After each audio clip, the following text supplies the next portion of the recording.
আমরা এত বড় মজলিস ছেড়ে রেখে দিয়ে আমরা যারা মেলায়, রাস্তাঘাটে, চায়ের দোকানে আড্ডাবাজি করছি,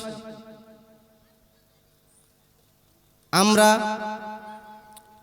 এত বড় প্যান্ডেল, মাইক, স্টেজ, লাইট অনেক টাকা খরচা করেছি। এ সমস্তগুলো খরচা করে আমরা যদি তার মূল্য না দিই তাহলে আমাদের কিন্তু ইহকাল বরবাদ হবে, পরকালও নষ্ট হবে। সুতরাং আমি প্রত্যেকের কাছে দরখাস্ত করব, প্রত্যেকের কাছে আবেদন রাখব, আমরা এদিক ওদিকে ঘোরাফেরা না করে মজলিসে চলে আসি। আলহামদুলিল্লাহ আলহামদুলিল্লাহিল্লাযী জা'আলা আশ-শামসা ওয়াল কমারা বিহুসবান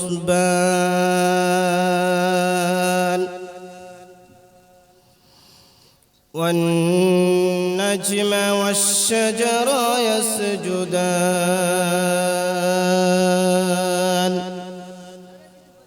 وفضل زمانا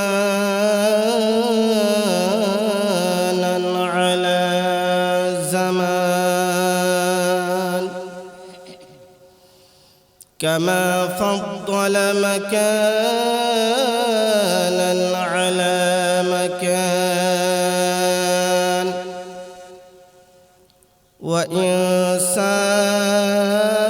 وإنسانا على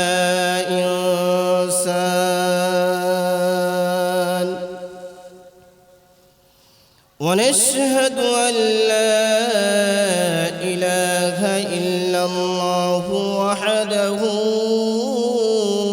لا شريك له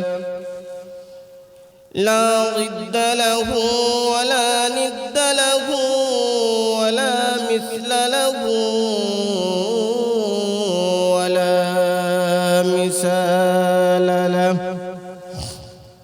ونشهد أن لا إله إلا الله وحده لا شريك له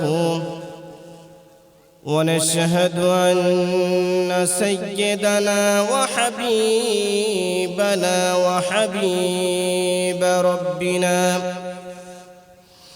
وحبيبنا وحبيب ربنا وطبيبنا وطبيب قلوبنا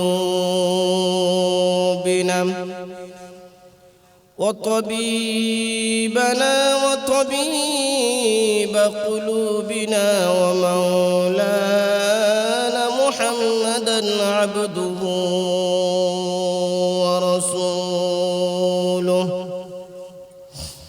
الذي أرسله بالحق بشيرا ونذيرا وداعيا إلى الله بإذنه وسراجا وقمرا منيرا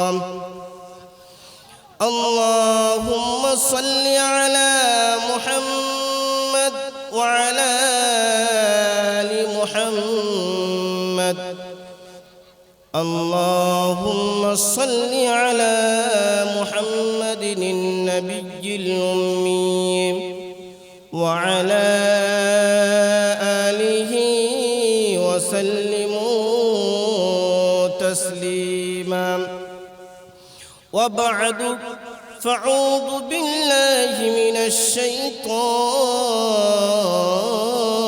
الرجيم بسم الله الرحمن الرحيم ألف لام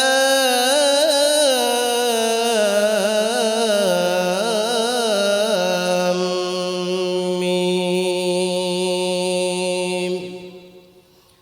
ذلك الكتاب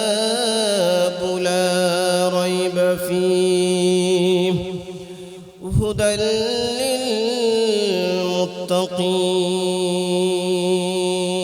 للمتقين. وقال الله تعالى في موضع آخر: ما يلفظ من قول إلا لديه رقيب عتيد. قال النبي صلى الله تعالى عليه وسلم: الإيمان 70 شعبة، أو كما قال النبي عليه الصلاة والسلام. وقال النبي صلى الله تعالى عليه وسلم: من أحب سنتي فقد أحبني، ومن أحبني كان معي في الجنة. وقال النبي صلى الله تعالى عليه وسلم: التائب من الذنب كمن لا ذنب له، أو كما قال النبي عليه الصلاة والسلام. صدق الله المولانا العظيم، وصدق رسوله النبي الأمي الكريم، ونحن على ذلك لمن الشاهدين والشاكرين، والحمد لله رب العالمين. سبحانك لا علم لنا إلا ما علمتنا، إنك أنت العليم الحكيم.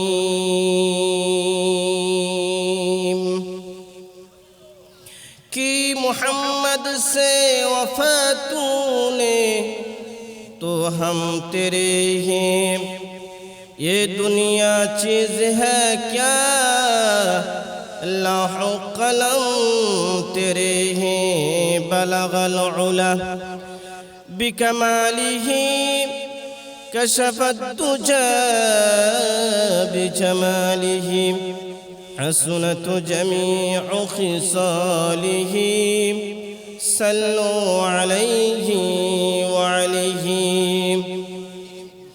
আরবের বুকে মুক্কার পারে,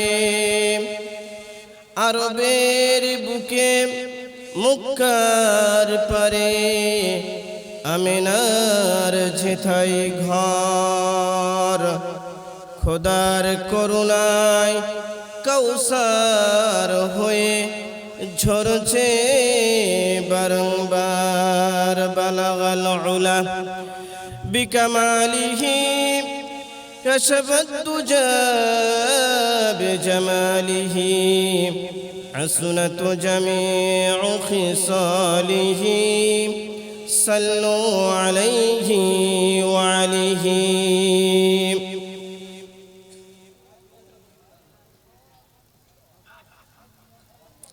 সর্বোপরি শুকর আজ এই মহান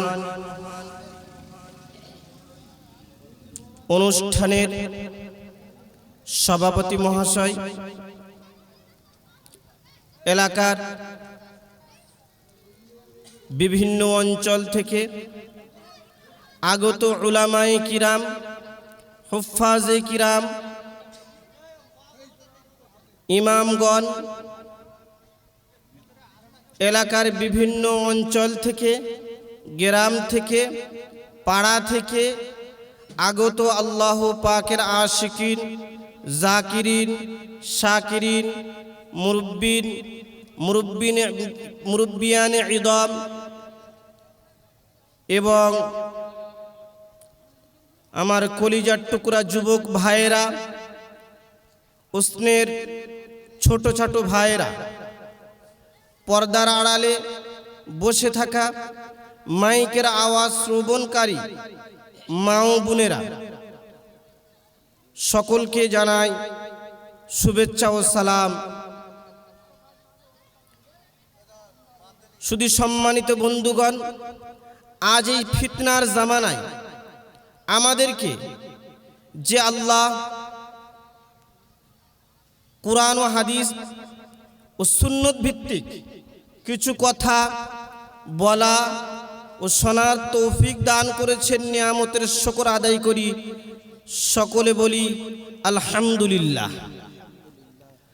দরুদ ও সালাম সৈয়দুল মুরসালিন, শাফিউল মুযনিবিন, খাতামুন নবিয়্যিন, সৈয়দুস সাকালাইন, আশরাফুল আম্বিয়া, হাবিবে কিবরিয়া জনাবে মুহাম্মাদুর রাসূলুল্লাহ, সকলে ভক্তি ভরে বলি সাল্লাল্লাহু আলাইহি ওয়াসাল্লাম।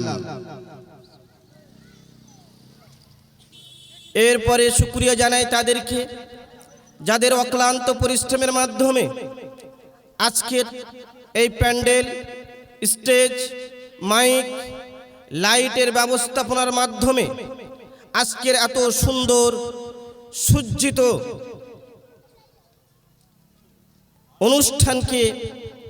অনুষ্ঠানকে পরিচালনা করার জন্য তাদেরকে আমি শুকরিয়া জানাই।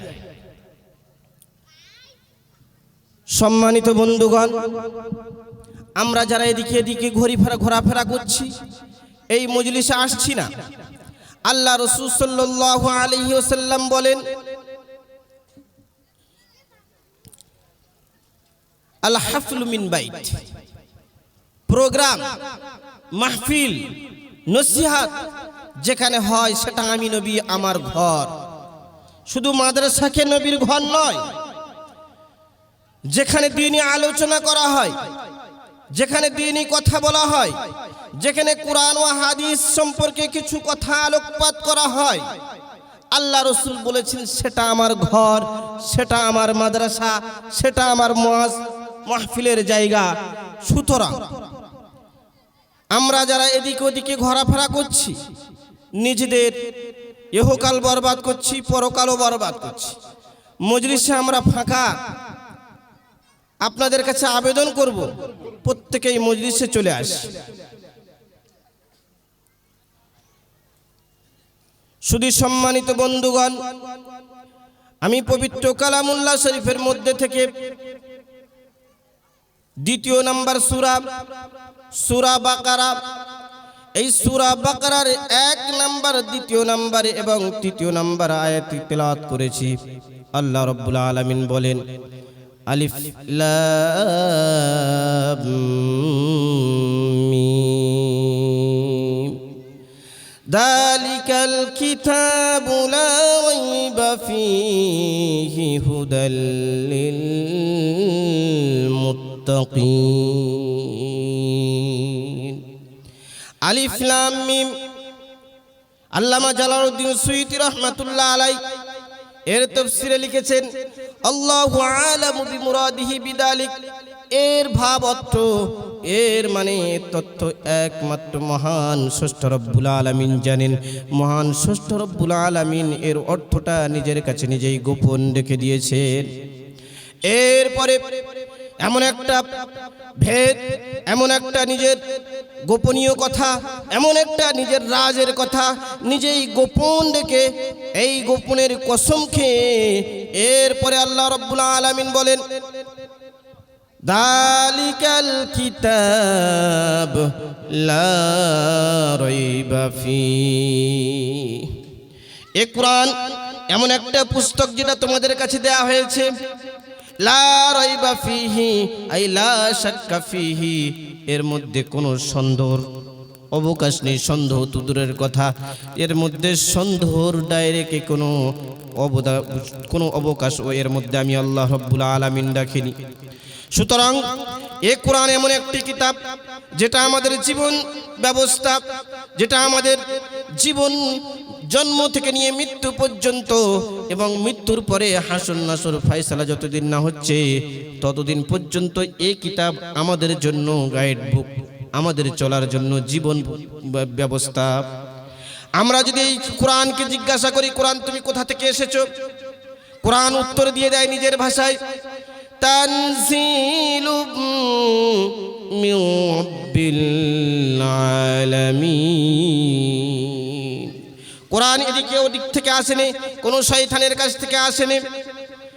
যেরকম কয়েকদিন কিছুদিন পূর্বে, বেশ কয়েক মাস পূর্বে ওয়াসিম সরকার নামক একজন বিজেপির বিধায়ক সে দাওয়া করেছে আল্লাহ রাব্বুল আলামিন যে কোরআনকে অবতীর্ণ করেছে সে কোরআন পৃথিবীর বুকে নেই, সে কোরআনকে জ্বালিয়ে পুড়ে সার্কাস করে দিয়েছে। এরপরে 27 জন কিংবা 27 জন শয়তান মনে লিখেছে নাউযুবিল্লাহ।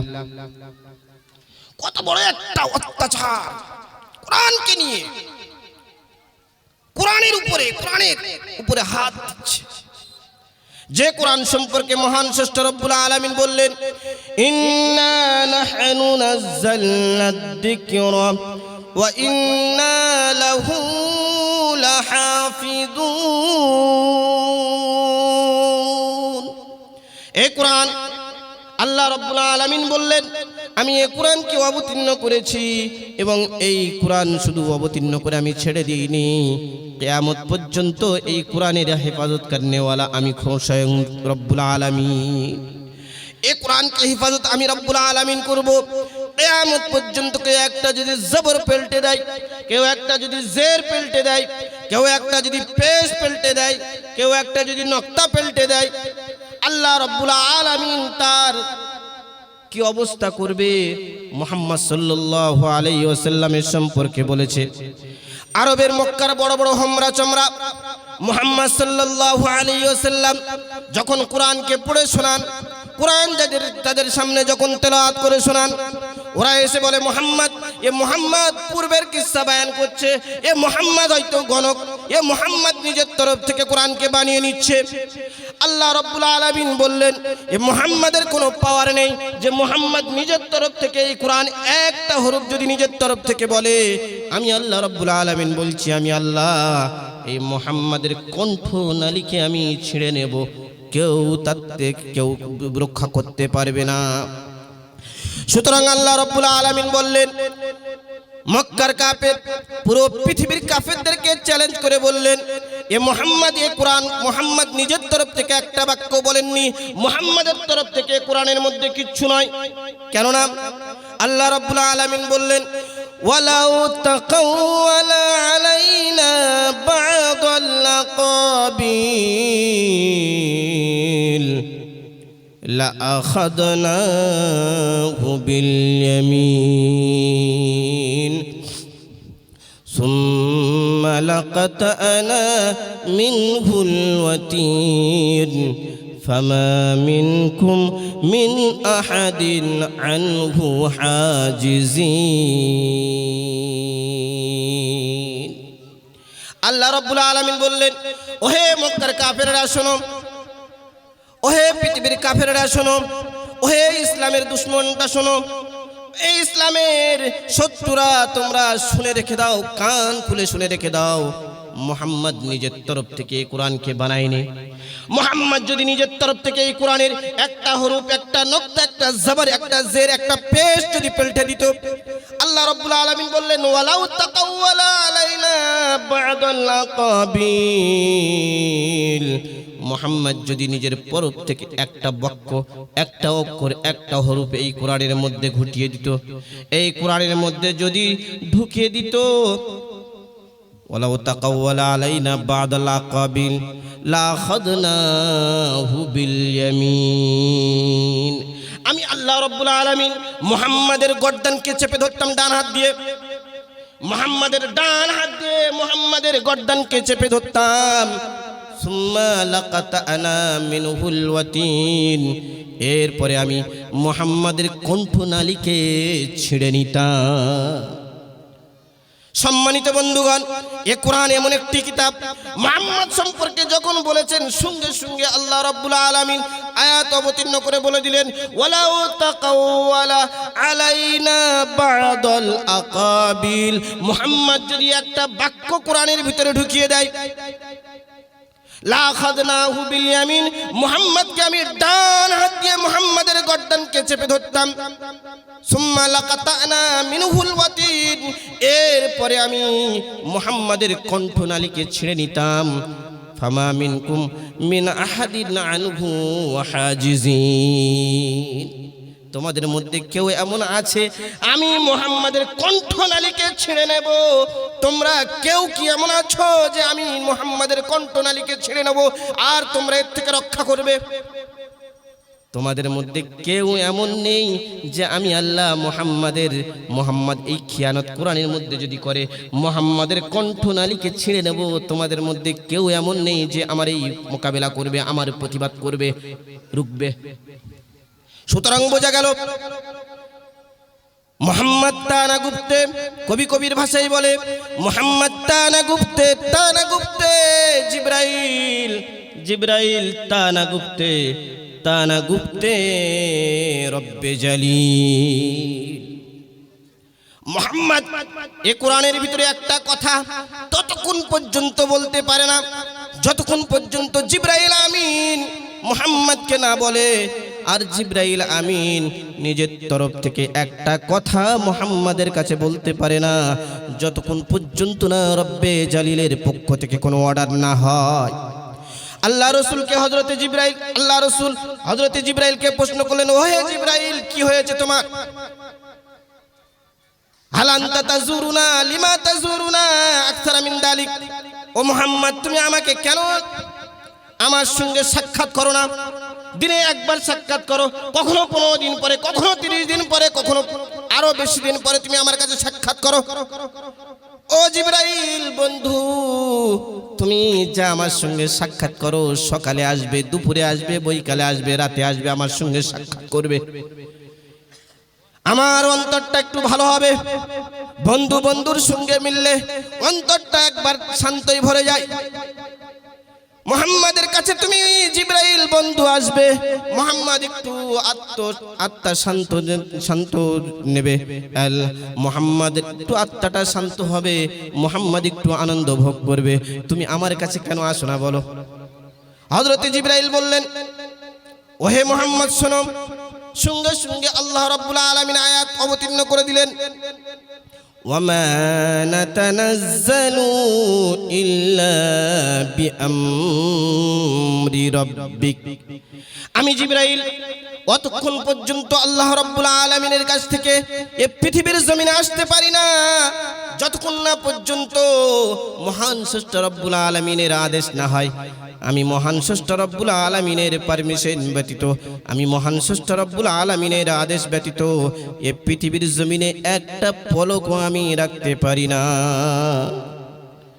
সুতরাং বোঝা গেল সম্মানিত বন্ধুগণ, এ কোরআন হলো সেই ঐশী বাণী যে ঐশী বাণীর একটা নক্তা, একটা জবর, একটা জের, একটা পেশ, একটা হরুফ প্রত্যেকটা আল্লাহর পক্ষ থেকে নিহিত।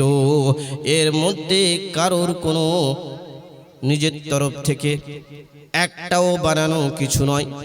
যারা বলেন, কেউ বলেন মুহাম্মদ হয়তো শায়ের, পূর্বের কিসসা বলছেন, তাদেরকে চ্যালেঞ্জ করে আল্লাহ রাব্বুল আলামিন বললেন, ফাতু বিসূরাতিন মিন মিসলিহি, তোমরা এই কোরআন সম্পর্কে যদি তোমরা বলো মুহাম্মদ নিজের তরফ থেকে বানিয়েছে, তাহলে ফাতু বিসূরাতিন মিন মিসলিহি, এই কোরআনের মধ্যে একটা ছোট্ট সূরা ইন্না আতাইনাকাল কাউসার ফাসাল্লি লিরাব্বিকা ওয়ানহার ইন্না শানিয়াকা হুয়াল আবতার, এই কোরআনের সবথেকে ছোট্ট সূরা। তোমরা যদি বলো মুহাম্মদ নিজের তরফ থেকে এই কোরআনকে বানিয়ে তোমাদেরকে শোনাচ্ছে, তাহলে তোমাদের কিয়ামত পর্যন্ত তোমাদের কাছে আমার চ্যালেঞ্জ রইল, ওহে মানুষ, ওহে মুসলমান, ওহে আল্লাহওয়ালা ভাইরা, আল্লাহ চ্যালেঞ্জ করছে পুরো বিশ্বের মানবের কাছে, তোমরা তাহলে এই কোরআনের একটা ছোট্ট থেকে ছোট্ট সূরা ইন্না আতাইনাকাল কাউসার ফাসাল্লি লিরাব্বিকা ওয়ানহার ইন্না শানিয়াকা হুয়াল আবতার, এই ছোট্ট সূরার একটা আয়াত তোমরা বানিয়ে নিয়ে এসো। যদি পুরো সূরা নিয়ে আসতে পারো তো আলহামদুলিল্লাহ, তা যদি না নিয়ে আসতে পারো তাহলে এই তোমরা এই তিনটে আয়াতের মধ্যে একটা আয়াত তোমরা বানিয়ে দেখিয়ে দাও, তাহলে বুঝবো যে হ্যাঁ মুহাম্মদ নিজের তরফ থেকে বানিয়েছে। কেননা তোমরা মক্কার সব থেকে তোমরা আরবি পরিদর্শ, আরবির উপরে তোমরা মহারত গ্রহণ করেছো, তোমাদের একজন ফাসি বালিক তোমাদের আরবিগুলো। সুতরাং তোমরা যদি এই ছোট্ট কোরআনের আয়াতের পরিবর্তে, ছোট্ট কোরআনের সূরার পরিবর্তে যদি একটি সূরা নিয়ে এসে দিতে পারো, একটা আয়াত যদি নিয়ে এসে দিতে পারো, তাহলে বুঝবো হ্যাঁ মুহাম্মদ নিজের তরফ থেকে বানিয়েছে। আর যদি তোমরা না নিয়ে আসতে পারো তাহলে বুঝবো, তাহলে জানা যাবে যে মুহাম্মদ নিজের তরফ থেকে একটা হরফ ওই কোরআনের মধ্যে দেয়নি। কেননা আল্লাহ রাব্বুল আলামিন বললেন তাহলে তোমরা বানাও, ইন্না আতাইনাকাল কাউসার ফাসাল্লি লিরাব্বিকা ওয়ানহার।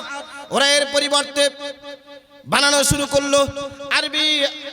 আরবি সাহিত্য, আরবির পণ্ডিত্য লাভ করেছে যারা, এইরকম শত শত মানুষ তারা কাপি নিয়ে কলম নিয়ে দাওয়াত নিয়ে বসে গেল। তারা লিখতে শুরু করলো ইন্না আতাইনাকাল কাউসার। এক সাইডে ওরা লিখতে শুরু করলো ইন্না আতাইনাকাল আকাক ফাসাল্লি লিরাব্বিকা ওয়াজাক।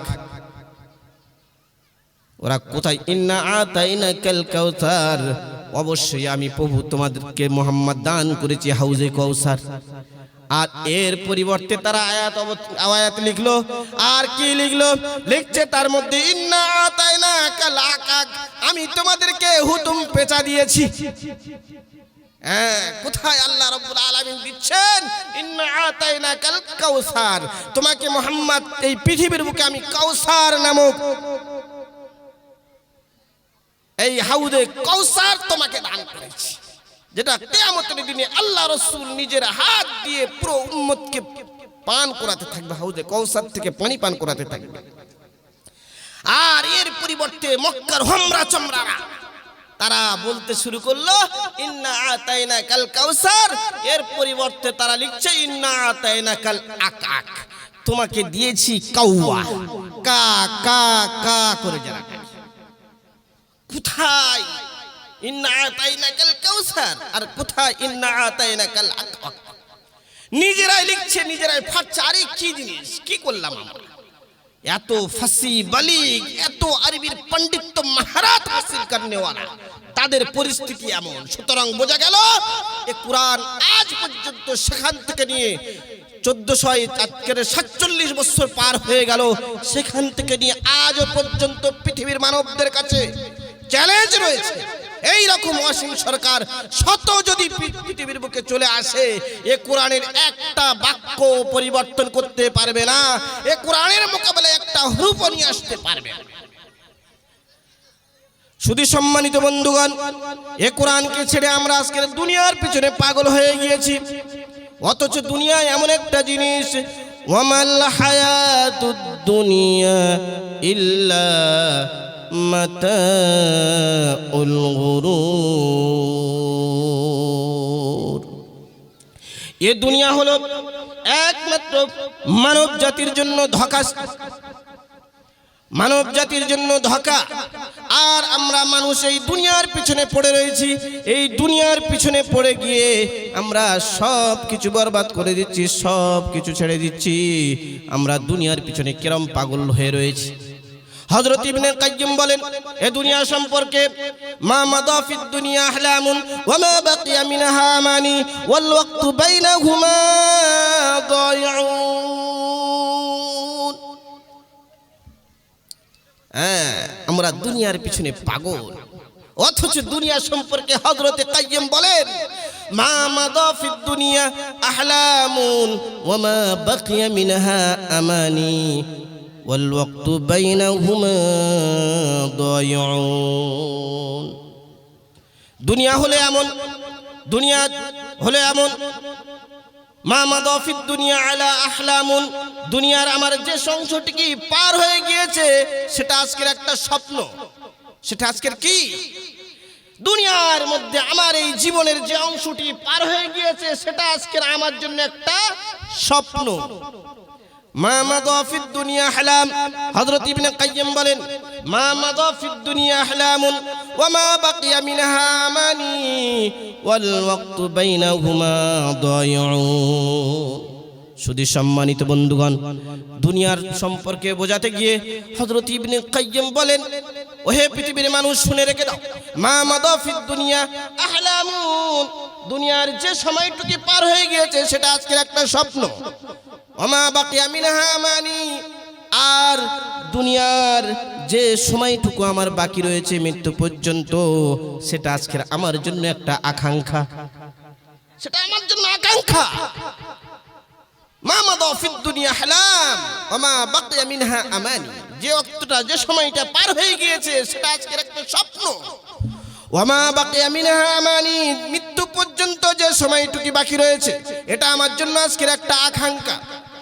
ওয়াল ওয়াক্তু বাইনাহুমা দায়ুন, আর এর মাঝখান দিয়ে সময় সব পার হয়ে যাচ্ছে। আমরা দুনিয়ার বুকের মানুষ, দুনিয়ার মোহাব্বতে পড়ে সময়গুলো আমরা সব অপচয় নষ্ট করে দিচ্ছি। আজকের এ যুবক, এ বুড়ো, এ জওয়ান, এ বাচ্চা বাড়ি থেকে বার হচ্ছে না কেন? দুনিয়ার মোহাব্বত তার মধ্যে ঢুকে গিয়েছে। দুনিয়ার মোহাব্বত, দুনিয়া দুনিয়া দুনিয়া করে আমরা পাগল হয়ে গেছি। অথচ দুনিয়া সম্পর্কে, দুনিয়ার কেমন আমরা পাগল, ইমামে বুখারী রাহমাতুল্লাহ আলাইহি হাদিসটা 3 জায়গায় বয়ান করেছেন 23 পারার মধ্যে। ইমামে বুখারী রাহমাতুল্লাহ আলাইহি নকল করছেন হযরত আবু হুরায়রা থেকে,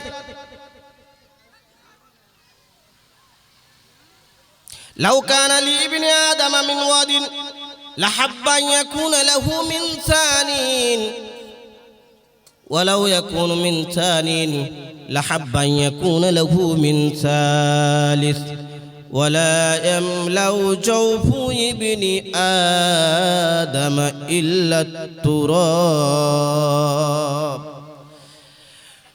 ওহে আল্লাহর বান্দারা, ওহে মুরিব্বিন কেরামরা, ওহে আখিরাতের পাগল, ওহে মুসল্লিগণ, শুনে রেখে দেন। ইমাম বুখারী রাহমাতুল্লাহ আলাইহি নকল করছেন, লাউ কানা লি ইবনি আদম মিন যাহাবিন লাহাব্বা মিন ওয়াদিন লাহাব্বা ইয়াকুনা লাহু মিন সান ওয়ালাউ ইয়াকুনু মিন সান লাহাব্বা ইয়াকুনা মিন সালিস ওয়ালা আমলাউ জাওফু ইবনি আদম ইল্লা তুরাব।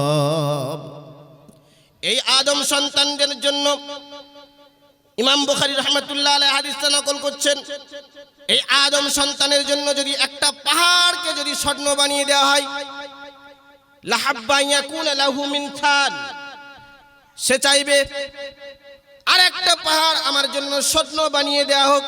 ওয়ালাউ ইয়াকুনু মিন সান লাহাব্বা ইয়াকুনা লাহু মিন সালিস, যদি তার দ্বিতীয় পাহাড়কেও স্বর্ণ বানিয়ে দেওয়া হয়, আদম সন্তান চাইবে আমার জন্য আবার একটা তৃতীয় পাহাড় আবার স্বর্ণ বানিয়ে দেওয়া হোক। আমরা দুনিয়ায় পাগল। 1 লাখ টাকা যার কাছে আছে সে চাই এই 1 লাখ টাকাটা বাড়িয়ে 2 লাখ টাকা কখন হবে, ঠিক কিনা? আবার 2 লাখ টাকা হলো সে চিন্তা করবে আবার 3 লাখ টাকায় কি করে আমি নিয়ে যেতে পারি। 3 লাখ টাকায় দিল 5 লাখের পরিকল্পনা করবে, 5 লাখ থেকে 10 লাখের পরিকল্পনা করবে, 10 থেকে 50, 50 থেকে করোড়ের পরিকল্পনা করবে। এর পরিকল্পনা চলতে থাকবে, একটা একটা একটা একটা করে বাড়তে থাকবে। ইমাম বুখারী রাহমাতুল্লাহ আলাইহি নকল করছেন, লাউ কানা লি ইবনি আদম মিন ওয়াদিন লাহাব্বা ইয়াকুনা লাহু মিন সান ওয়ালা ইয়াকুনু মিন সানিন লাহাব্বা ইয়াকুনা লাহু মিন সালিস ওয়ালা ইয়ামলাউ জাওফু ইবনি আদম ইল্লা তুরাব। শুধু সম্মানিত বন্ধুগণ, আল্লাহ আল্লাহ ভাইরা, দিনদার ভাইরা, খোদা প্রেমিক ভাইরা, ইমাম বুখারী রাহমাতুল্লাহ আলাইহি হাদিসকে নকল করছেন, ওর মধ্যে লিখছেন, যদি দ্বিতীয় পাহাড়কে তৃতীয় পাহাড়কেও যদি স্বর্ণ বানিয়ে দেওয়া হয়, আবার চাইবে চতুর্থ পাহাড়কে আবার স্বর্ণ বানিয়ে দেওয়া হোক। লাখের পরে লাখ, লাখের পরে লাখ, করোড়, করোড়ের পরে ডলার, পরিকল্পনা শেষ হবে না। এ পরিকল্পনা শেষ হবে কখন? লা হাব্বা ইয়াকুনা লাহু মিন তাস ওয়ালা ইয়ামলাউ জাওফু ইবনি আদম ইল্লা তুরাব। এই পেট সে সময় ভরবে যতক্ষণ পর্যন্ত তার নিঃশ্বাস না ত্যাগ হবে। এই নিঃশ্বাস যতদিন থাকবে ততদিন আশা থেকে যাবে। ইমাম বুখারী রাহমাতুল্লাহ আলাইহি হাদিস নকল করেছেন। আর যে আল্লাহ রাসূল সাল্লাল্লাহু আলাইহি সাল্লাম একদিন বার হয়েছে আর একটা এইরকম চৌকোর দাগ টেনেছে, তার ভিতর থেকে একটা এইরকম লম্বা করে দাগ টেনে দিয়েছে। দেওয়ার পরে আল্লাহ রাসূল এদিকে কিছু এদিকে কিছু, এ সাইডে কিছু সাইডে কিছু, সব সাইডে দাগ টেনে দিলেন আর বললেন, ও আমার সাহাবা তোমরা জানো এটা কি? সাহাবারা বললেন, আল্লাহু ওয়া রাসূলু আলাম ইয়া রাসূলুল্লাহ। রাসূলুল্লাহ, আল্লাহ আল্লাহ রাসূল খুবই ভালো জানেন, এ সম্পর্কে আমরা জ্ঞাত নয়, আমরা জানি না। আল্লাহ রাসূল বললেন, ও আমার সাহাবারা শোনো, এই যে চৌকোর দাগটা দেখছো, এই যে চারদিকে দাগ দেওয়া যে বডিটা তোমরা দেখছো, এটা হলো তোমার হায়াত, এটা হলো তোমার হায়াত। আর এর বাইরে থেকে লম্বা করে যে বাইরে যে দাগটা চলে গিয়েছে দেখছো, এই দাগটা হলো তোমাদের আশা, তোমাদের আশা। তুমি মরে যাবে, মৃত্যু তোমার হয়ে যাবে, এখনো পর্যন্ত তোমার আকাঙ্ক্ষা আশা বাকি থেকে যাবে।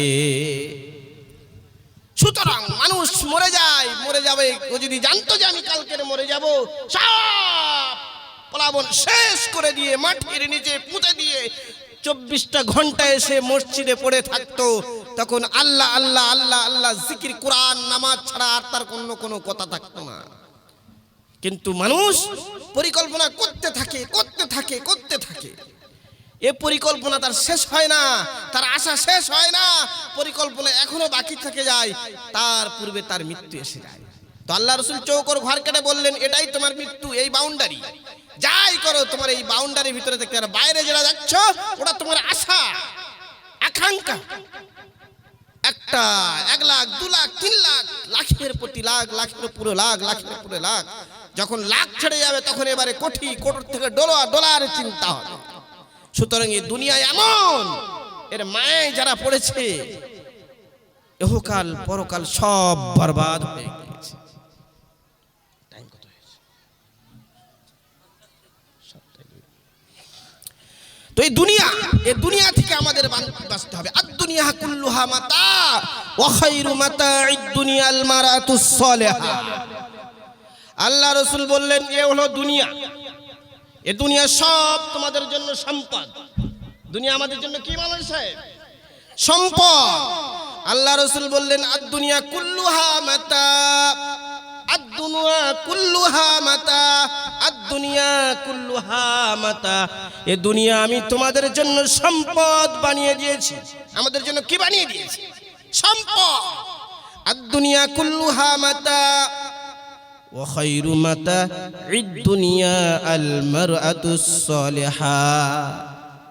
আর এই দুনিয়ার সম্পদের মধ্যে সর্বশ্রেষ্ঠ সম্পদ হলো নেক স্ত্রী। আদ-দুনিয়া কুল্লুহা মাতা, এ দুনিয়া তোমাদের জন্য আমি আল্লাহ রাব্বুল আলামিন সম্পদ বানিয়ে দিয়েছি, আল্লাহ রাসূল বলছেন।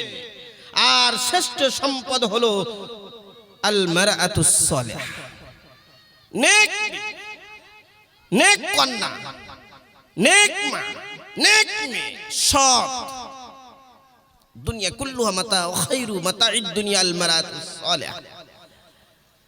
আজ যদি একজন বাইজিদের মা পাওয়া যায়, আজ যদি বাইজিদ বুস্তানবীর মা পাওয়া যায়, আজ যদি আজকের একটা আব্দুল কাদের জিলানীর মা পাওয়া যায়, আজও আব্দুল কাদের জিলানী তৈরি হবে।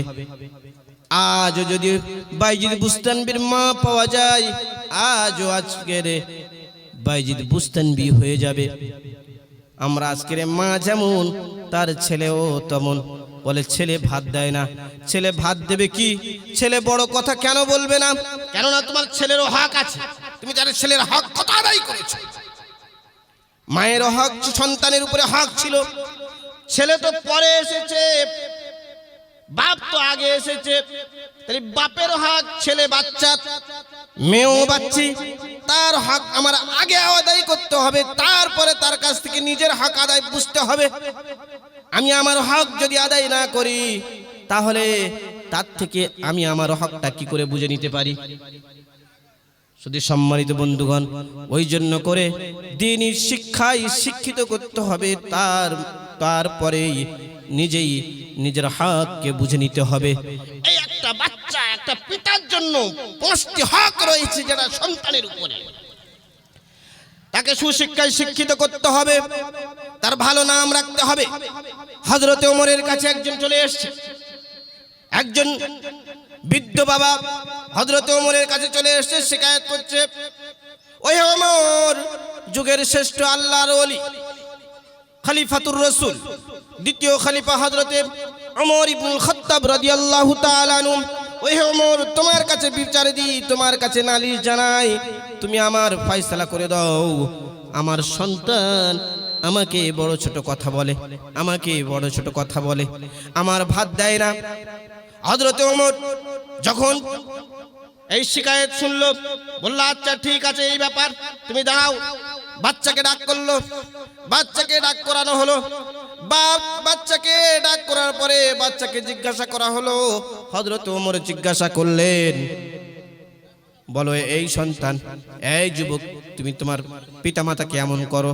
বলল হ্যাঁ। বলল আচ্ছা ঠিক আছে, বলেন আমার পিতার হক আমার উপরে কি আছে? বলল তোমার পিতার মাতার উপরে তোমার জন্য হক রয়েছে। বলল শুধুমাত্র কি পিতামাতার জন্য? ছেলেদের উপরে হক, ছেলেদের কোনো হক কি পিতামাতার উপরে নেই? বলল হ্যাঁ, তাদের হকগুলো পূর্বে, তারপরে পিতামাতার হক ছেলেদের কাছ থেকে বুঝবে তাদের হক। বলল প্রথম হক কি? বলল প্রথম হক, সে যখন পিতামাতার, যখন সে মায়ের পেট থেকে যখন ভূমিষ্ঠ হলো, তার সর্বপ্রথম সে দুনিয়ার মুখ দেখেছে। তার সর্বপ্রথম যখন সে দুনিয়ার মুখ দেখে, তার জন্য একটা সুষ্ঠু ভালো সুন্দর নাম যেন রাখে, যেটা আল্লাহ পছন্দ করে, রসুলও পছন্দ করে। এওকালে মুক্তি পাবে, পরকালে মুক্তি পাবে, এইরকম একটা সুন্দর নাম তাকে রাখতে হয়। কারণ নামের যে সিফাত, নামের যে গুণ হয়, সেই গুণটা তার উপরেও বাস্তবায়ন হয়ে যায়। যুবক বলল, হে খলিফাতুর রাসূল, আমিরুল মুমিনিন হযরত ওমর ইবনুল খাত্তাব রাদিয়াল্লাহু তাআলা, আপনি শুনে রেখে দেন, যদি একজন পিতার জন্য একজন সন্তানের হক থাকে, সর্বপ্রথম তার ভালো নাম রাখা। শুনে রেখে দাও আমিরুল মুমিনিন ওমর ইবনুল খাত্তাব খলিফাতুর রাসূল, শুনে রেখে দেন, আমার পিতা আমার নাম একটা রেখেছে জাওয়াল। আমার পিতা আমার নাম ভালো রাখেনি। জাওয়াল মানে পায়খানার পোকা। জাওয়াল মানে কি? পায়খানার পোকা। আমার পিতা আমার নাম রেখেছে এমন যে নাম মানুষের কাছে বলার মতো নয়। আমার নাম রেখেছে জাওয়াল, পায়খানার মলত্যাগ।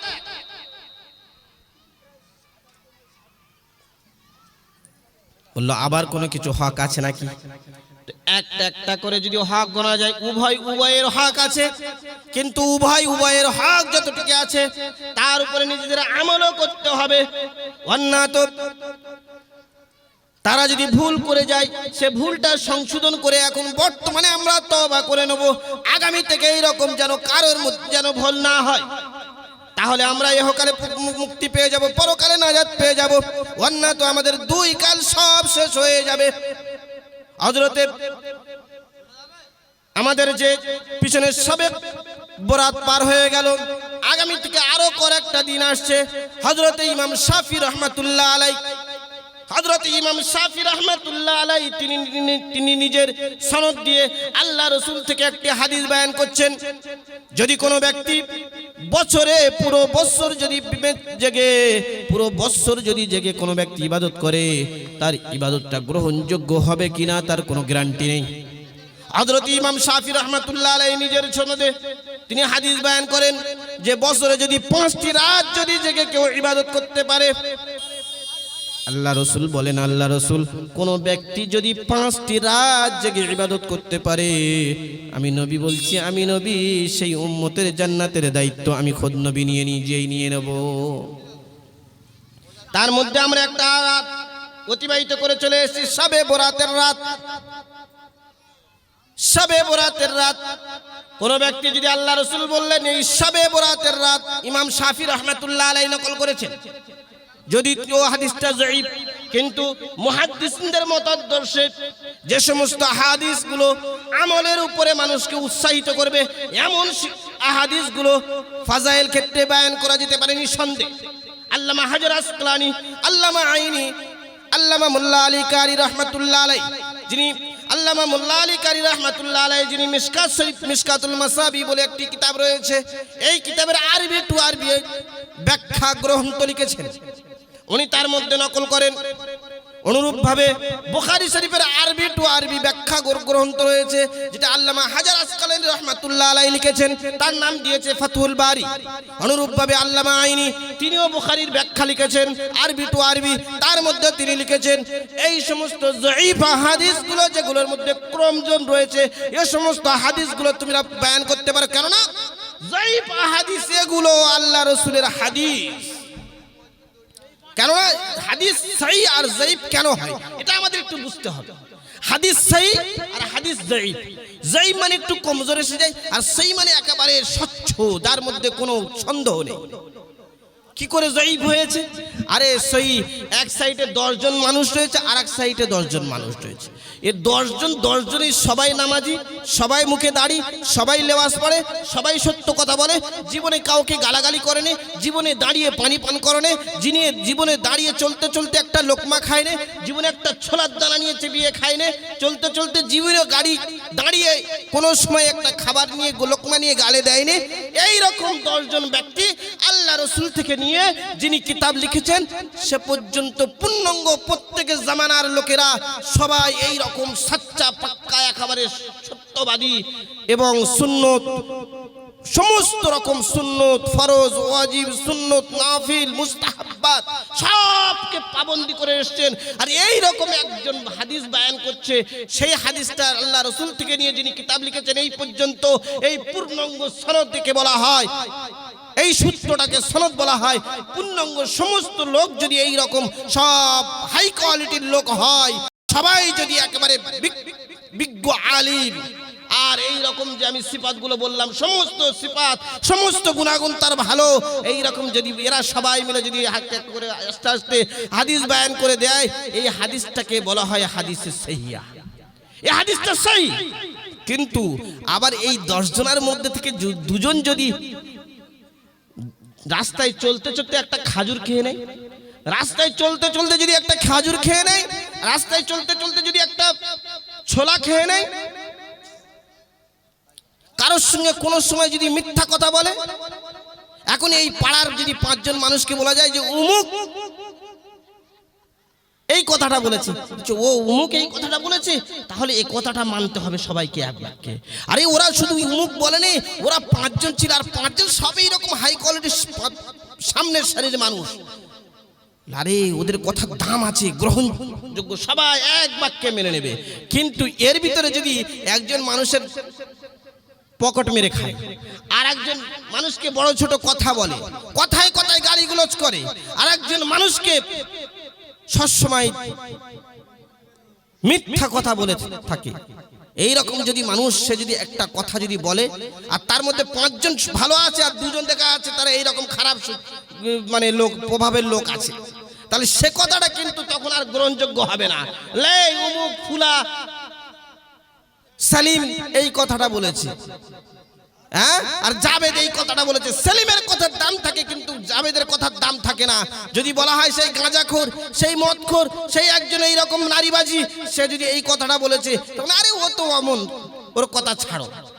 কিন্তু এই আল্লাহ রাসূল থেকে যে হাদিসটা এসেছে, প্রথম যিনি বলেছেন কথা তো কথা, কথা তো আর পরিবর্তন নেই, কথা এক, কিন্তু এই বিস্খানে এসে কিছু মানুষ তাদের এই আচরণ খারাপ হওয়ার কারণে, বদ অভ্যাস হারার কারণে, কে একজন বিড়ি খায় এর 5 জনের মধ্যে, আর 3 জন দেখা আছে 4 জন একেবারে তারা কোনো রকম নেশাও করে না, সব থেকে তারা মুক্ত, আর একজন দেখা যাচ্ছে বিড়ি খাচ্ছে। এই একজন বিড়ি খাওয়াওয়ালা লোক ওর মধ্যে এসে যাওয়ার কারণে এই কথাটার মধ্যে দুর্বল।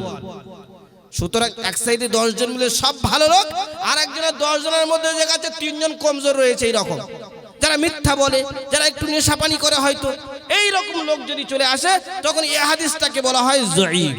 তাহলে একটা সহিহ আর একটা যঈফ, কিন্তু হাদিস হাদিস। তো সহিহ হাদিসের মান যেমন, যঈফ হাদিসের মান তেমন, কিন্তু হালাল হারামের মধ্যখানে নয়। ফাজাইল যেখানে বায়ান করা হবে, যেখানে মানুষকে আমল করার জন্য উৎসাহিত করা হবে, এমন জায়গায় এ সমস্ত হাদিসগুলো গ্রহণযোগ্য, এ সমস্ত হাদিসগুলো বায়ান করা যাবে। সুতরাং আমি বলছিলাম, হযরতে ইমামে শাফি রাহমাতুল্লাহ আলাইহি নিজের সনদে আল্লাহ রাসূল থেকে হাদিস বয়ান করেন, যদি পৃথিবীর বুকে কোনো ব্যক্তি যদি বছরে 5টি রাত, কড়া রাত, বছরে যদি 5টি রাত জেগে ইবাদত করতে পারে, আল্লাহ রাসূল বলছেন, আল্লাহ রাসূল আমি সেই উম্মতের দায়িত্ব, জান্নাতে যাওয়ার দায়িত্ব আমি নবী নিজেই নিয়ে নেব। শুধু সম্মানিত বন্ধুগণ, তার মধ্যে একটি রাত আমরা অতিক্রম করে চলে এসেছি, শবে বরাতের রাত, লাইলাতুন নিসফি মিন শাবান। দিনে তো রোজা রাখার কোনো সহিহ হাদিস দিয়ে প্রমাণ নেই। হযরত আলী রাদিয়াল্লাহু তাআলা আনহু থেকে 3টি হাদিস নিজের সনদে, হযরত আলী রাদিয়াল্লাহু তাআলা আনহু আল্লাহ রাসূলের জামাই, হযরতে আলী রাদিয়াল্লাহু তাআলা আনহু আল্লাহ রাসূলের জামাই, তিনি বয়ান করেছেন 3টা হাদিস। 3টা হাদিস যঈফ, কিন্তু যঈফ আমি এক্ষুনি বলে আসলাম যে যঈফ হাদিসও শরীয়তে গ্রহণযোগ্য। সুতরাং লাইলাতুন নিসফি মিন শাবান, শাবানের রাতকে দণ্ডায়মান করে ইবাদত করো, কোরআনে, জিকিরে, তাসবিহ, তাহলিলে, নামাজে পার করো, আফদালুদ যিকর তিলাওয়াতুল কোরআন, তাতে পার করো। এই রাত যদি জেগে ইবাদত করতে পারো, আল্লাহ রাসূল বললেন আমি সেই উম্মতের জান্নাতের দায়িত্ব নিজেই নিয়ে নেব। আমরা বুকে হাত দিয়ে বলি যে এই রকম রাত আমরা পার করেছি, কত রাত পার হয়ে গিয়েছে, কিন্তু কোন জায়গায়, এক জায়গায় যদি হয় গাজন, কোন জায়গায় যদি হয় ফাংশন, কোন জায়গায় যদি হয় ডান্স সাঙ্গামা, এদিকে বিবিকে বলে দিবে এই আসরের আগে আমার যেন ভাত রেডি হয়ে যায়, আমার যেন খানা রেডি হয়ে যায়, দেরি হলে তোর একদিন কি আমার একদিন দেখে নেব।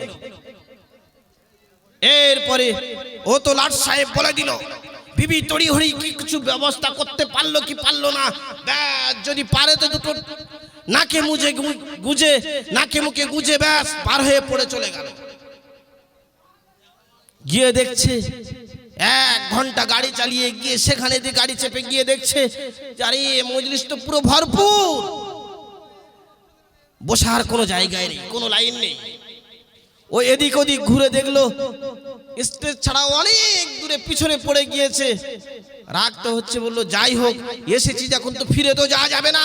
ও এদিক ওদিক কোনো জায়গায় বসার জায়গা পাচ্ছে না, এদিক ওদিক খুঁজে জড়িয়ে চতুর্দিকে চক্র মেরে দেখলো একটা ডাবের ছড়া নারকেলের ছবড়া দেখা ও পেয়েছে। এই নারকেলের ছবড়া সেখান থেকে গুড়িয়ে নিয়ে আর ওই প্যান্ডেলের সব থেকে শেষে এসে সেখানে এসে উপরে কোনো ছাউনি নেই, উপরে কোনো কিছু নাই, উপর থেকে আকাশ থেকে ঠান্ডার সময় সেখান থেকে শীত আসছে, কুয়াশা নামছে, তার আকাশের নিচে, খোলা আকাশের নিচে বসে গেল। পাছায় একটা দিয়েছে কি ডাবের ছবড়া, এই ডাবের ছবড়া পাছায় দিয়ে পুরো রাত স্টেজের দিকে তাকিয়ে রয়েছে।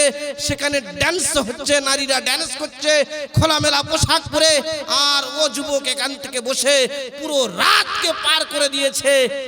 এই রকম যুবক আছে না নেই?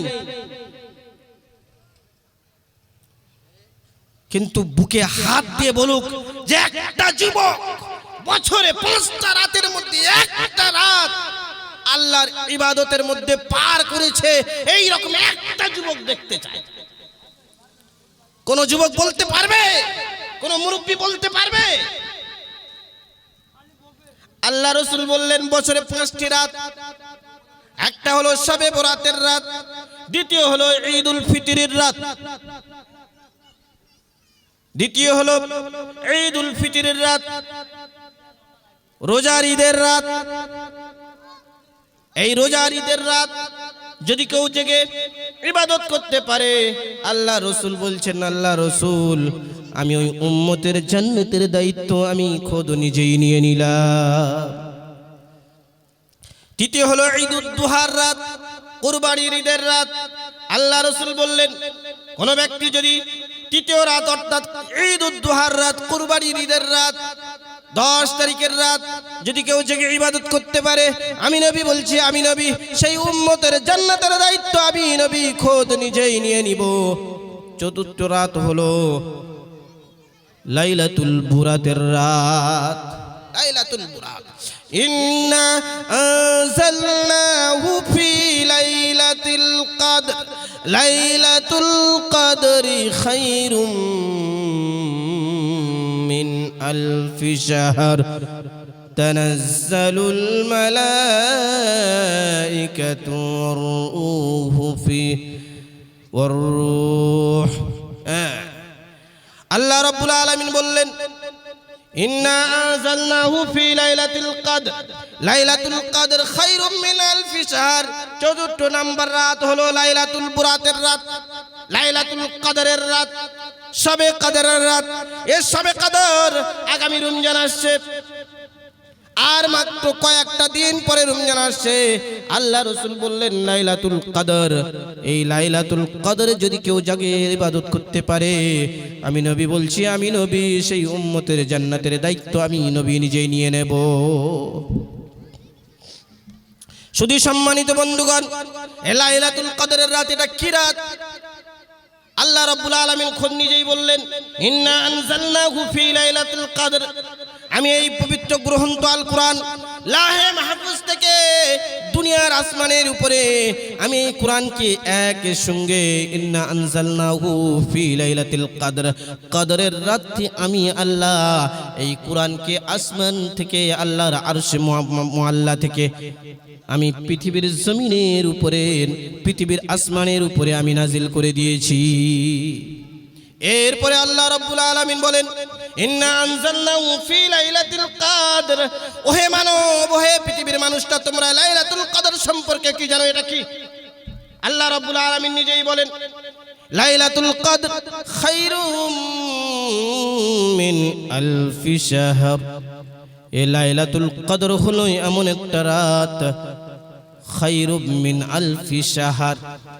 আলফুন শাহরুন, শাহরুন মানে মাস, আলফুন মানে হাজার। 1000 মাসের থেকে আমি আল্লাহ রাব্বুল আলামিন এই লাইলাতুল কদরকে উত্তম বানিয়েছি। লাইলাতুল কদর খায়রুম মিন আলফি শাহর।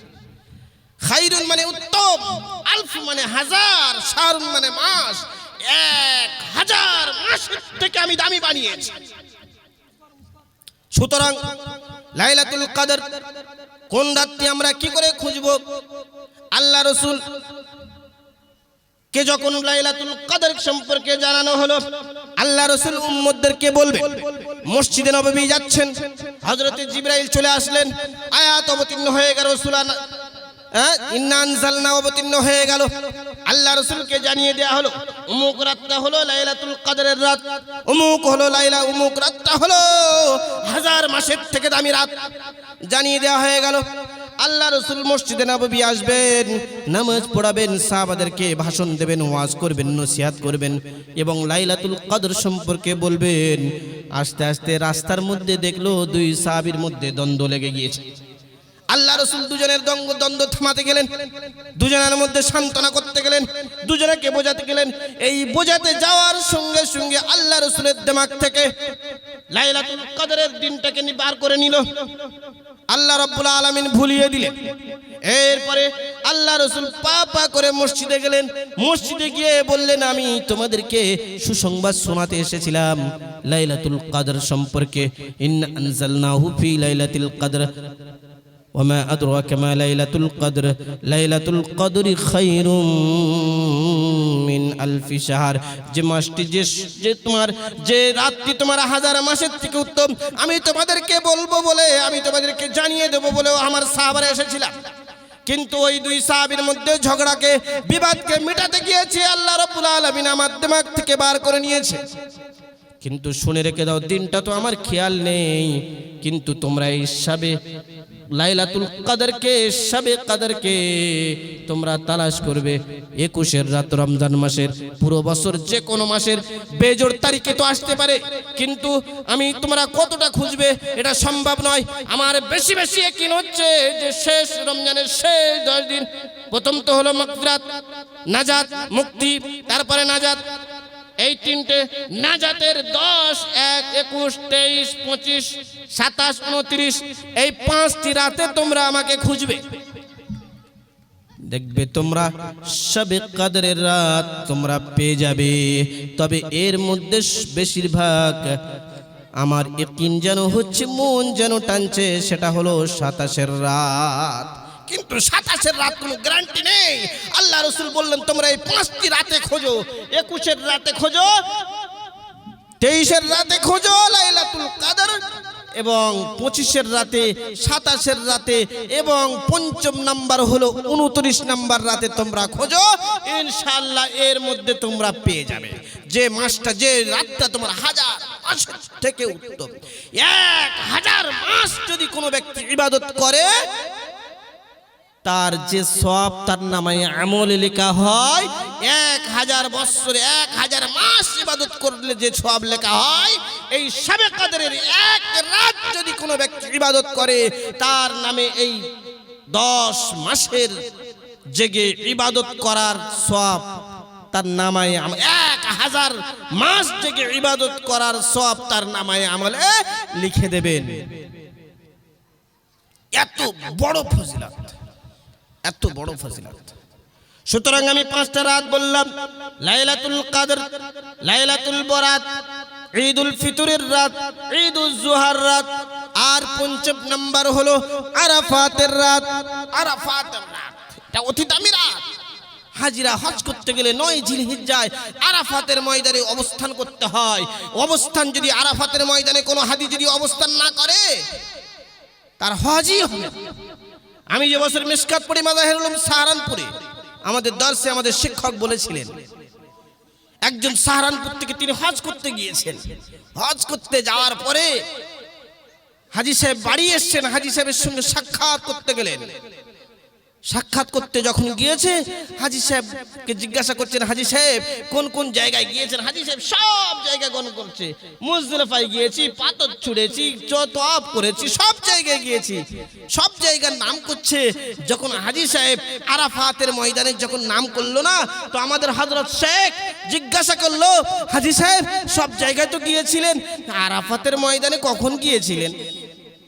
হাজী সাহেব বলল, আরাফাতের ময়দানটা খুব ভিড় হচ্ছে, এই জন্য করে সেখানে যেতে আমি পারিনি। খুব কষ্টের বিষয় গো মৌলভী, ওখানে আমি যেতে পারিনি। হাজী সাহেবের কানে কানে আমাদের হযরত বললেন, হাজী সাহেব আপনার হজ হয়নি। বলে কি বলছেন? আমি এত টাকা 5 লাখ টাকা খরচা করে এসেছি, আমার হজ হয়নি? বললেন না হাজী সাহেব, আপনার হজ হয়নি। আরাফাতের ময়দান এমন একটা ময়দান যেখানে আপনার 9 জিলহিজ্জায় কমসে কম 5 মিনিটের জন্য আপনাকে অবস্থান সেখানে পা রাখতে হবে। যদি 9 জিলহিজ্জায় আপনি ওখানে পা না রাখেন, আপনার হজই হবে না। কেননা আরাফাতের ময়দান থেকে পার হওয়া এটা হজের একটা ফরজ। হজের ফরজ আপনারা জানেন, ফরজ ছেড়ে গেলে তার আমল বরবাদ। নামাজ ফরজ, নামাজে যদি কিরাত ছেড়ে দেয় তাহলে নামাজটা হবে কি করে?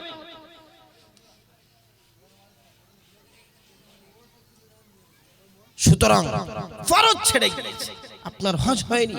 হাজী সাহেব ওয়াদা করলো, হুজুর আপনি সাক্ষ্য থাকেন, মৌলভী আপনি সাক্ষ্য থাকেন, আগামী বছর আমি আবার হজ করব। ও তো নিয়ত তো করে নিল, কিন্তু আগামী বছর আসার পূর্বে পূর্বে তাকে আল্লাহ পৃথিবীর বুক থেকে তুলে নিল। হজ আর নসিব হলো না, টাকাটা পুরো জলে চলে গেল, পুরো জলে চলে গেল। ওই জন্য করে ইসলাম শিখতে হবে। ইসলাম শেখার নাম, ইসলাম জানার নাম, ইসলাম বোঝার নাম। সুতরাং এই যে 5টি রাত, তার মধ্যে আরাফাতের রাত, এই সমস্ত রাতগুলো যারা আমরা কোরআন তেলাওয়াত করতে পারি, কোরআন তেলাওয়াতে পার করব। যারা আমরা কোরআন তেলাওয়াত করতে পারি না, নামাজে পার করব।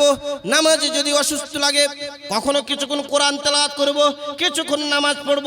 আবার বেশি বেশি করে করো, জিকিরে লিপ্ত হয়ে যাও, আল্লাহ জিকির করো, আল্লাহ আল্লাহ আল্লাহ জিকির করতে থাকো।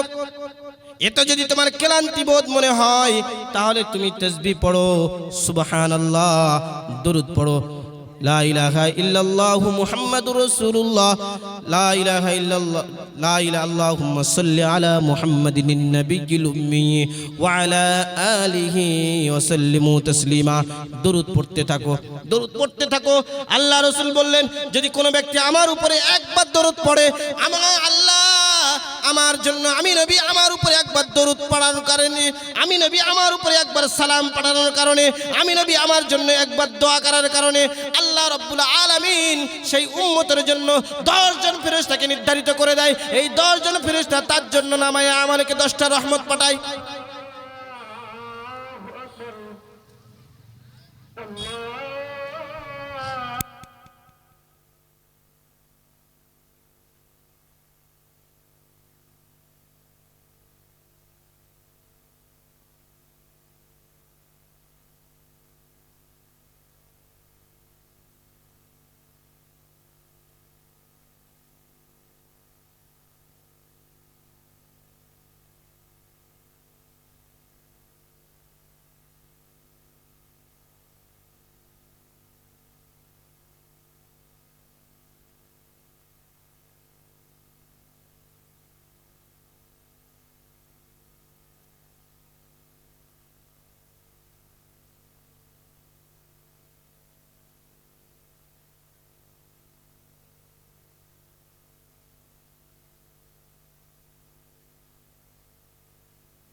8:45 জামাত হবে। আর মাত্র 8 থেকে 9 মিনিট টাইম বাকি আছে। 7:45 জামাত হবে। আর মাত্র আমাদের হাতে 7 থেকে 8 মিনিট টাইম বাকি আছে। সুতরাং আমাদের প্রোগ্রাম চলবে, নামাজ হবে যথা টাইমে। এরপরে এশারের জামাতের পরে আমাদের বিখ্যাত উলামায়ে কিরাম, সুপরিচিত উলামায়ে কিরাম এবং প্রধান বক্তাও আছে, তাদের আমরা বয়ান শুনবো। সুতরাং আমরা মসজিদে চলে আসি। 7:45 ইশারের জামাত হবে। নামাজের পরে আবার 8টা থেকে আমাদের প্রোগ্রাম, ওয়াজ মাহফিলের প্রোগ্রাম, আমাদের বক্তা চলতে থাকবে, বক্তৃতা। সুতরাং এদিক ওদিকে সময় না নষ্ট করে আমরা নিজেদের কাজকর্ম থেকে ছেড়ে দিয়ে আমরা মসজিদে চলে আসি। আর মাত্র 6 থেকে 7 মিনিট টাইম বাকি আছে জামাতের। আমরা টাইমের দিকে খেয়াল রাখি, মসজিদে চলে আসি।